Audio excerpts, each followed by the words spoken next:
Hello बच्चों, कैसे हैं आप लोग। उम्मीद है कि आप सब अच्छे होंगे। बच्चों, कल के वीडियो में हमने क्लास 11th के गणित का एक्सरसाइज 3.1 का क्वेश्चन नंबर 4 तक बता दिए थे। आज बच्चों हम लोग 5 से पढ़ेंगे। तो आइए देखते हैं 5 में क्या है। करा एक वृत्त जिसका व्यास 40 सेंटीमीटर है कि एक जीवा 20 सेंटीमीटर लंबाई की है, तो इसके संगत छोटे चाप की लंबाई ज्ञात करने के लिए बोल रहा है। करा एक वृत्त जिसका व्यास 40 सेंटीमीटर, एक वृत्त दिया है यहाँ पर, इसका व्यास लगभग यहाँ से यहाँ तक, यानी एक छोर से दूसरे छोर तक डायमीटर हमारा कितना दिया है, 40 दिया है। 40 दिया है तो बच्चों इसका त्रिज्या क्या हो जाएगा, क्योंकि d बराबर तो हमारा 40 दिया है, तो r बराबर d/2 होता है। तो r बराबर हमारा 40/2, इसलिए r बराबर 20, यानी कि r हमारा 20 आएगा। तो यहाँ से यहाँ तक का जो दूरी होगा वो हो जाएगा 20 सेंटीमीटर हो जाएगा। उसके बाद कहना है क्या कि एक जीवा 20 सेंटीमीटर लंबाई की है। जीवा भी दिया है यहाँ से यहाँ तक, ये 20 सेंटीमीटर लंबाई की है, और ये हमारा यहाँ से यहाँ तक फिर खींच सकते हैं इसको, क्योंकि ये जब ये हमारा त्रिज्या ही है, तो केंद्र से फिर यहाँ किसी भी यहाँ मिला वो हमारा त्रिज्या ही हो जाएगा। ये भी हो जाएगा 20 सेंटीमीटर। अच्छा बच्चों, ये भी 20 सेंटीमीटर हो गया, ये भी 20, और इसका चाप का लंबाई भी 20 सेंटीमीटर हो गया। तो यहाँ पर जो मतलब कोण बनेगा, ये निश्चित तौर पर से एक समबाहु त्रिभुज बन जाएगा। और समबाहु त्रिभुज में हमारा ये कोण जो होता है ना, वो 60 डिग्री का होता है। तो 60 डिग्री समबाहु त्रिभुज का कोण होता है, और 60 डिग्री से हम इसमें पहले रेडियन में बदल लेते हैं, क्योंकि रेडियन हमको मालूम पता चल जाएगा तो ही हमारा एल का मान यानी कि संगत छोटे चाप का लंबाई निकल पाएगा। तो पहले तो 60 डिग्री हमारा त्रिभुज का मतलब कोण दिया है डिग्री में, इसको पहले कर लेते हैं रेडियन में। तो रेडियन में π/180 से गुना कर देंगे तो हमारा रेडियन में आ जाएगा। तो इसका हो जाएगा π/3 रेडियन, RADIAN रेडियन। π/3 रेडियन तो हमारा हो गया क्या चीज, यानी कि इसका हो गया ये कोण रेडियन में, थीटा रेडियन, यानी कि थीटा रेडियन हमारा हो गया थीटा रेडियन बराबर π/3 आ गया। उसके बाद बच्चों इसमें त्रिज्या भी हमको मालूम है, त्रिज्या बराबर कितना हो जाएगा, 20 सेंटीमीटर मालूम है त्रिज्या। और बच्चों क्योंकि ये समबाहु त्रिभुज है, समबाहु यहाँ पर ये भी लिख सकते हैं कि चूंकि यह इसके जगह क्योंकि यहाँ पर वो ले लेते हैं इसको ए या बी, इसको इस तरह से मिला देते हैं, क्योंकि ए ओ बी एक समबाहु त्रिभुज है, इसलिए थीटा रेडियन हमारा π/3 आएगा। तो ये तो हमारा थीटा रेडियन का मान भी हमको पता चल गया, और हम जानते हैं कि थीटा रेडियन बराबर क्या होता है, L/R, क्योंकि हम जानते हैं कि थीटा रेडियन बराबर L/R होता है। L का मान हमको निकालना ही है, तो थीटा रेडियन तो हम निकाल लिए, थीटा रेडियन हमारा π/3 है, तो बैठा देते हैं π/3 बराबर L का मान हमको निकालना है, यानी चाप का लंबाई, तो L की जगह L रहने देते हैं, और R हमें मालूम है 20 सेंटीमीटर है, तो R की जगह R लिख देते हैं।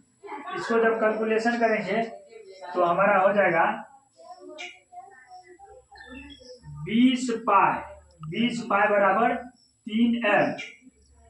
उसके बाद हमको L निकालना है, तो इसको इस साइड कर देते हैं, तो 20π/3 बराबर L। इसलिए बच्चों यहाँ पर L यानी कि संगत छोटे चाप की लंबाई L बराबर कितना आ गया, 20π/3। अतः संगत छोटे चाप की लंबाई बराबर 20π/3। इस तरह से हमारा छोटे चाप का लंबाई निकल करके आ गया। अब बच्चों हम लोग क्वेश्चन नंबर 6 पर चलते हैं। बच्चों हम लोग छठा सवाल देखते हैं। छठा सवाल में है, यदि दो वृत्तों के समान लंबाई वाले चाप अपने केंद्रों पर क्रमशः 60 डिग्री तथा 75 डिग्री का कोण बनाते हैं तो उनकी त्रिज्याओं का अनुपात ज्ञात करें। यह बहुत ही अच्छा सवाल है बच्चों। आज आइए देखते हैं। कह रहा है 2 वृत्त दिया है और 2 वृत्त अपने केंद्र पर क्रम 60 डिग्री और 75 डिग्री का कोण बनाता है। और क्या दिया है, समान लंबाई वाले चाप, चाप का लंबाई हमें समान दिया है। तो एक वृत्त ये ले लेते हैं और एक वृत्त ये लेते हैं। ये हमारा O हो गया, इसमें भी हमारा ये O हो गया। तो ये त्रिज्या, इसको पहला वृत्त को मान लेते हैं त्रिज्या R1, इसको R2 मान लेते हैं। और क्या करा है कि केंद्र पर कितना 60 डिग्री का, यानी कि 60 डिग्री का ये कोण बनाएगा 60 डिग्री का और ये बनाएगा 75 डिग्री का। और इसका चाप का जो लंबाई है ना ये समान है, इसको L1 मान लेते हैं, ये L2 है। क्योंकि L1 बराबर L2 यानी कि इसके दोनों की जगह वहां जब लेंगे तो L ही लिखेंगे। यहाँ अभी दर्शाने के लिए L दे दिए हैं। तो आइए देखते हैं पहला वृत्त में, देखते हैं पहले वृत्त में बच्चों 60 डिग्री में कोण दिया है ना, इसको पहले हम रेडियन में बदल लेते हैं। तो 60 डिग्री या गुने π/180 करेंगे तो 6×18 यानी कि π/3 रेडियन आएगा। रेडियन अब पहला वृत्त में थीटा रेडियन हमको निकल गया, तो थीटा रेडियन बराबर होता है, थीटा रेडियन बराबर L/R, L1/R1, यानी पहला वृत्त है इसलिए L1/R1। अच्छा, थीटा रेडियन तो अभी निकाले हैं π/3 बराबर L1 कितना है, L1 लो या L2, यानी दोनों तो बराबर है, तो इसके जगह हम L का ही प्रयोग करते हैं। तो यहाँ L दे देते हैं, R1 है तो R1 दे देते हैं।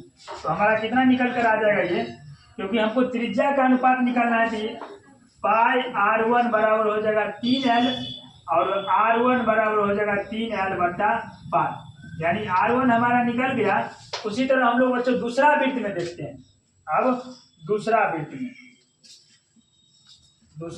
में इसमें भी बच्चों 75 डिग्री कोण यानी डिग्री में दिया है तो रेडियन में कर लेते हैं। 75 डिग्री या गुने π/180 कितना से कट जाएगा, 5 से काटते हैं तो 15 5 75, 5 3 15 और 5 3 15 16 17 18 3 5 0 30, तो 6 5 30, फिर 3 से काटते हैं तो 5 3 15 12 3 36, यानी कि 5π/12 आ गया हमारा। 5π/12 रेडियन में आ गया, रेडियन RADIAN। अब थीटा रेडियन हमारा निकल गया, क्योंकि हम लोग जानते हैं कि थीटा रेडियन बराबर L/R होता है, यानी दूसरा वृत्त लिए है तो L2/R2 कर देंगे। तो थीटा रेडियन यहाँ पर कितना निकालें, 5π/12 बराबर L2। L1 और L2 यहाँ पर दिया है समान लंबाई है, तो इसके जगह भी L ले लेते हैं, R2 के जगह R2 रखते हैं। तो 5π/R2 बराबर हो जाएगा 12L और R2 बराबर हो जाएगा 12L, बट्टा में ये 5π नीचे आ जाएगा। इस तरह से बच्चों R2 भी निकल गया। अब हमें कह रहा है कि R1 और R2 का अनुपात निकालने के लिए, तो अनुपात निकाल के देखते हैं। अनुपात बराबर यानी कि R1/R2। तो R1 हमारा कितना दिया है, 3L/12। अनुपात का मतलब बच्चों बट्टा ही होता है, या इसको इस तरह से R1 अनुपात R2, इसका मतलब भी R1/R2 होता है। तो R1/R2, R1 कितना दिया है 3L/5, बट्टा में फिर R2 कितना दिया है 12L, बट्टा में 5π। इसका कैलकुलेशन कर लेते हैं। कैलकुलेशन करेंगे तो 3L/5 गुने करेंगे तो 5π ऊपर जाएगा, 5π अब बट्टा में 12 हमारा नीचे आ जाएगा, L भी नीचे आ जाएगा। L से L कटा, 3 चौका 12, π से π कटा, यानी कि हमारा 5/4 आया, यानी कि R1 अनुपात R2 जो आया ने वो 5/4 आया। इस तरह से बच्चों हम लोगों का त्रिज्या का अनुपात 5/4 निकल करके आ गया। इस तरह से हमारा सवाल भी खत्म हुआ। हम लोग 7वां सवाल पर चलते हैं। बच्चों हम लोग 7वां सवाल देखते हैं। 7वां सवाल में है कि 75 सेंटीमीटर लंबाई वाले एक दोलायमान दोलक का एक सिरे से दूसरे सिरे तक दोलन करने से जो कोण बनता है उसका माप रेडियन में ज्ञात कीजिए, जबकि उसके नोक द्वारा बनाए गए चाप की लंबाई निम्न है। अच्छा बच्चों, एक मतलब ये दोलायमान दोलक ये होता है जैसे एक पेंडुलम नहीं हो गया, ये जैसे यहाँ से मतलब एक रहता है और यहाँ से घूमते घूमते यहाँ जाता है, इस तरह से होता है ना। अगर मान के चलिए ये एक कोई मतलब जैसे सूता धागा से लटका करके इसको ऐसे इधर से इधर, इधर से इधर करेंगे, इधर से इधर करेंगे, ये तो एक ही है, लेकिन यहाँ से यहाँ जाएगा, फिर यहाँ से यहाँ जाएगा, वही जो है। इसका लंबाई दिया है 75 सेंटीमीटर लंबा है, यानी कि 75 सेंटीमीटर लंबा दिया है, ये भी तो 75 सेंटीमीटर हो जाएगा। और उसके बाद करा ये जो घूमता है ना इधर से उधर, ये इस साइड से इस साइड, इस साइड से इस साइड घूमता है, तो उसका चाप का लंबाई दिया है कि कहाँ से कहाँ तक दूरी ये तय कर जाता है। तो पहले भी ये 10 सेंटीमीटर करता है, यानी कि आर का मान हमें दिया है, चाप का लंबाई यानी एल का मान दे दिया है, और बोल रहा है इसका मान निकालिए थीटा अथी रेडियन में। तो आइए देखते हैं, पहला में दिया है 10 सेंटीमीटर। 10 सेंटीमीटर ये क्या चीज़ है बच्चों? एल का मान है। एल बराबर लिख देंगे, एल का चाप का लंबाई, एल बराबर 10 सेंटीमीटर हो गया। उसके बाद क्या चीज़ दिया है? त्रिज्या, यानी आर का मान दिया है 75 सेंटीमीटर। एल और आर दिया है, अब थीटा रेडियन निकालना है, मतलब थीटा रेडियन बराबर होता है, चूँकि थीटा रेडियन बराबर एल बाय आर होता है। तो एल का मान हमें दिया ही है कितना? एल का मान 10 दिया है, अब आर का मान 75 दिया है। इसको काट देंगे, 5 गुना 10, 15 5 75, यानी 2/15 रेडियन आ जाएगा हमारा, रेडियन। तो ये हमारा पहला का आंसर हो गया। उसी तरह दूसरा देखते हैं। दूसरा में बच्चों इसी तरह से है, 75 सेंटीमीटर तो रहेगा ही, क्योंकि एक ही सवाल दिया है, इसका 3 को दे दिया है। अब इसमें दूरी तय करता है कितना? 15। दूसरा में ये हो जाएगा 15 सेंटीमीटर करता है। तो इसमें हो जाएगा एल बराबर हमारा 15 हो जाएगा, 15 सेंटीमीटर। आर बराबर बराबर रहेगा 75 सेंटीमीटर।